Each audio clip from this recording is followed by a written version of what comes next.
Bonjour, dernier jour du CIRA, le Salon international de la restauration, de l'hôtellerie et de l'alimentation. Et nous accueillons un exposant heureux, je pense. Très heureux.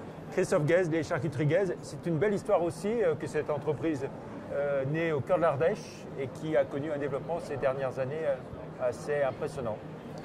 Impressionnant, je ne sais pas, une belle histoire, oui, c'était l'histoire de mes grands-parents qui ont commencé en 1933, mes parents qui ont repris en 70, moi en 91, avec nos épouses respectives, mais ma grand-mère et mon grand-père, c'est vraiment une vraie histoire de famille. Alors, le village en Ardèche, c'est... Le village, c'est Vernoux-en-Vivarais, à côté de la Mastre, le Chélard, les plateaux ardéchois.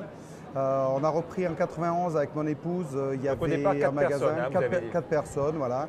Et aujourd'hui, ça doit faire 118 personnes qui font de la charcuterie, donc on perpétue toujours ces traditions ardéchoises. Voilà, alors dans les cochons que vous avez, vous êtes allé en chercher en Hongrie En Hongrie, oui, une belle histoire m'a fait rencontrer un cochon qui était oublié, qui s'appelle le Mangaliza, qui est un cochon frisé et oublié. Il était oublié parce qu'il était très gras, il grossissait doucement, enfin, il avait tous les problèmes du monde, ce pauvre cochon, donc on l'a tous oublié.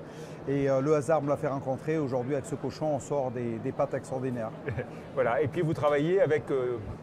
plusieurs producteurs, éleveurs, au cœur de l'Ardèche. Hein, c'est des éleveuses. C'est ça qui est intéressant aussi. C'est des éleveuses qui ont moins de 30 ans et en plus qui sont jolies. Alors qui sont jolies, c'est très bien, c'est la cerise sur le gâteau. Moins de 30 ans, c'est très important parce qu'elles n'ont pas connu l'élevage intensif. Donc les cochons, ils prennent le temps et elles ont envie de me faire un beau produit. Donc c'est assez génial au niveau de ça. Au cœur de l'Ardèche, autour de Vernoux, on a 7 élevages. Voilà, donc les cochons, j'ai envie de dire, ils gambadent. C'est ça, la moyenne. Dans les prés, les forêts. Voilà, on retrouve à peu près un élevage, c'est 75 hectares et là-dessus vous avez 200 cochons. Donc des fois ils ne se rencontrent pas, on ne les rencontre pas, c'est on se balade. Il faut les chercher, c'est comme les champignons. Voilà, et vous travaillez pour à la fois des grands chefs qui sont vos clients et puis monsieur tout le monde aussi. Oui, on a décidé et on a essayé de faire que tout le monde, toute la gastronomie doit être accessible, c'est ça qui est important. Et on peut trouver nos produits sur toutes les tables étoilées, que ce soit chez Régis Marcon, Anne-Sophie Pic, pour parler de chefs régionaux, mais on peut parler de Pierre Gagnère, on peut parler d'autres personnes. Et on va retrouver aussi nos produits en supermarché, en charcuterie, parce que c'est important que tout le monde ait accès.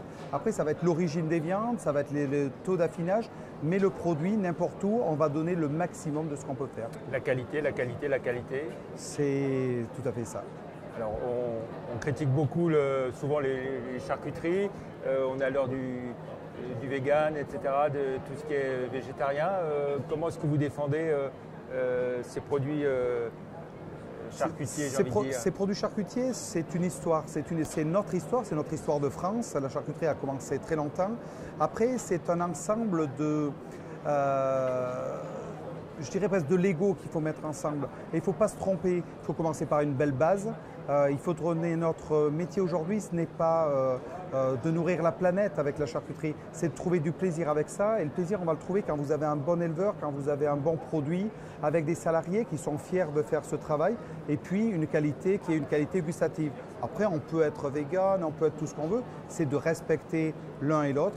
Et aujourd'hui, la charcuterie, c'est notre histoire quand même. Voilà, alors Christophe Guèze, bien sûr, c'est l'Ardèche, mais c'est aussi, depuis quelque temps, la Savoie également. Vous avez racheté une entreprise en Savoie. En Haute-Savoie, à Buis-en-Sala, parce que pour moi, la charcuterie, c'est aussi les régions. Et dans les régions, forcément, quand on parle charcuterie, dans notre quart sud-est et dans Rhône-Alpes-Auvergne, on va vite trouver, bien sûr, l'Auvergne, où je ne suis pas présent, on va retrouver l'Ardèche. Et puis, quand on va monter plus haut, on a les Savoies. Une opportunité, il y a quelques mois, je ne savais pas que je serais au Savoyard. C'est toujours une région que j'ai regardée avec beaucoup d'affection parce que c'est nos confrères, c'est un vrai savoir aussi. On a eu l'opportunité de reprendre une maison d'un charcutier qui voulait vendre à un autre charcutier. Il avait 72 ans et il disait « je ne vendrai qu'à quelqu'un ». Et je ne connais pas cette personne. Cette entreprise, c'est... Cette entreprise, c'est Jacques Marde qui est à Buis-en-Sala. Un mot sur le CIRA, donc qui se termine aujourd'hui. Pour vous, cette 19e édition, elle a été comment beaucoup de clients Alors qui sont venus vous voir, le CIRA, je le fais depuis le début. Donc c'est quelque chose que j'ai vu grandir, exactement comme la société Guèze. Et c'est un beau, et cette année, je dirais que c'est un beau et c'est très très qualitatif. C'est quelque chose qui nous touche beaucoup parce que les gens recherchent beaucoup du produit régional, reviennent à la source.